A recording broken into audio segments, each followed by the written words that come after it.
வணக்கம். இப்போ இந்த வீடியோ ப்ரெசன்டேஷனில் நம்ம எம்சிஎக்ஸ் க்ரூட் ஆயில் மார்க்கெட்டில் இன்றைக்கி எப்படி ட்ரேட் பண்ணலாம் அப்படின்றத பற்றி பார்க்குறதுக்கு முன்னாடி நேற்று மார்க்கெட்டில் என்ன நடந்தது, நம்ம என்ன எதிர்பார்த்தோன்றதை பார்க்கலாம். நீங்கள் பார்த்துட்டு இருக்குது க்ரூட் ஆயிலோட 7 நிமிஷம் கேண்டில் ஸ்டிக் சார்ட். இந்த கேண்டில் ஸ்டிக் தான் இது மார்க்கெட்டோட ப்ரைஸ் ஓப்பனிங் 2880 பக்கமாக ஓப்பன் ஆயிருக்கு. நம்ம என்ன எதிர்பார்த்தோன்னா 2920 ரெசிஸ்டன்ஸ் ஆச்சு. மார்க்கெட் டவுன் ட்ரெண்டுக்கு சாதகமாக இருக்கும்னு எதிர்பார்த்தோம்.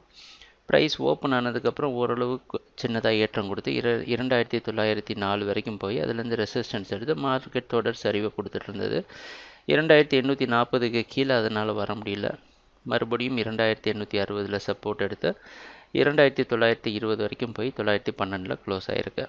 சொல்லப்போனால் படிப்படியாக மார்க்கெட் கீழேருந்து போய் இந்த முக்கியமான இடம் பக்கமாக ட்ரேட் ஆகிட்டுருக்கு. இன்றைக்கி மார்க்கெட்டோட ஓப்பனிங் 2900க்கு 920க்கு மேலே ஓப்பன் ஆகிறதுக்கு வாய்ப்பு இருக்கிற மாதிரி வெளிநாட்டில் இருக்க ஐஎம்எக்ஸ் மார்க்கெட் வச்சு பார்க்குறப்ப தெரியுது. சரி, இன்றைக்கி என்ன பண்ணலாம்? நேற்று ஓரளவு தான் லாபம் கொடுத்துருக்கு. ஆனால் முழுசாக மார்க்கெட் டவுன் ட்ரெண்டுக்கு சாதகமாக தான் இருந்ததுன்னு சொல்ல முடியாது. முதல் பாதி டவுன் ட்ரெண்டுக்கு சாதகமாகவும், இரண்டாவது பாதி பையிங்க்கு சாதகமாக, ஏன்னா இது ப்ராஃபிட் புக்கிங் காரணமாக நடக்குது. சரிங்களா? இன்றைக்கி என்ன பண்ணலாம் அப்படின்னா, ஏற்கனவே நம்ம முன்னாடி சொன்ன மாதிரி இந்த முக்கியமான இடத்துல ட்ரேட் ஆகிற காரணத்தினால மார்க்கெட் வாட்ச் பண்ணி இங்கே ப்ரைஸ் ஆக்ஷன்லாம் எப்படி இருக்குதுன்னு பார்த்துட்டு நம்ம ட்ரேட் பண்ண ஆரம்பிக்கலாம்.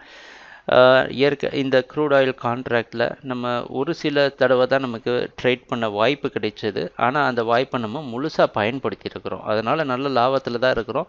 அவசரப்பட்டு வேறு எந்த முடிவு எடுக்கணும்னு அவசியம் கிடையாது. பொறுமையாக வெயிட் பண்ணி பார்த்துட்டு நம்ம முடிவு எடுக்கலாம். அதனால் இன்றைக்கி மார்க்கெட் வாட்ச் டேயாக அமையுது. ட்ரேடிங் நடக்கிறப்ப பார்ப்போம் என்னென்ன மாற்றங்கள் வருதுன்னு. எங்கள் வீடியோ ப்ரெசன்டேஷனை தொடர்ந்து பார்த்துட்டு வந்ததுக்கு மிக்க நன்றி, மகிழ்ச்சி, வணக்கம்.